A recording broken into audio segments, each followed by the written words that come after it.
قناة الفوائد الفلبينية.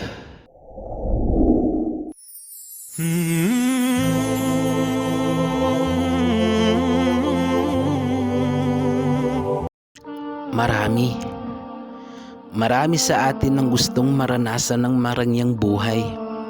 Yung tipong kayang bilhin ang lahat ng luho sa isang bagay. Sino nga naman ang hindi nagnanais ng ganon? Tipong lahat na lang ng bagay lagi kang meron. Magarang sasakyan, gadgets at magagandang gamit. At parang kulang pa rin at hindi ka pa rin masulit.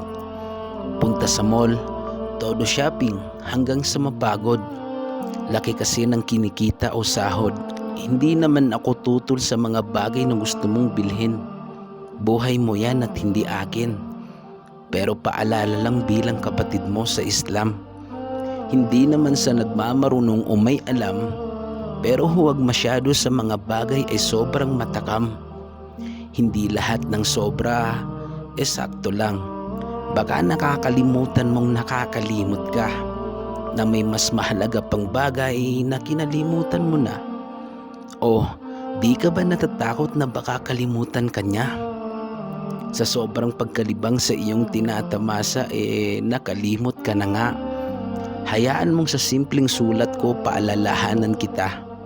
Alalahanin mong darating ang araw na di ka na maaalala. Oo, ngayon sikat ka. Dahil yun ay kung anong buhay meron ka. Bilog ang mundo. Kung anong mundong ginagalawan ko ganun din naman sa'yo. Tirik ang araw mo ngayon. Tandaan mong hindi lahat ng oras ay ngayon lang at kahapon. Lulubog din ang araw sa pagtatapos ng hapon. Hindi naman basihan ng pagiging masaya o marangya ay kung anong meron tayo. Ang tamang basihan ay kung kontento ba tayo. Kontento? Sus, wag ako.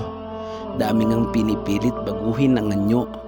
Yung iba nga kulang na lang ipaligo yung pulbo.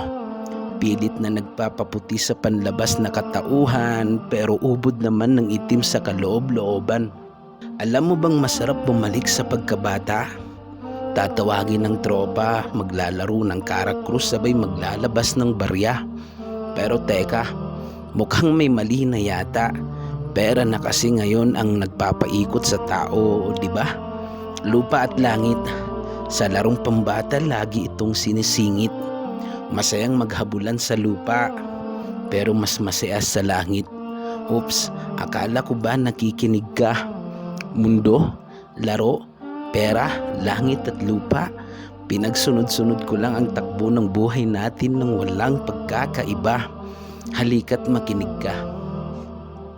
Nilikha tayo dito sa mundo na punong-puno ng tukso at laro.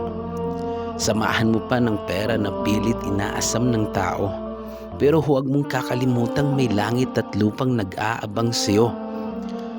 Lagi mong tandaan, hindi basihan ng itsura, yaman o kulay. Ang tunay na basihan ay kung ano ang nasa iyong puso at nagawa sa buhay.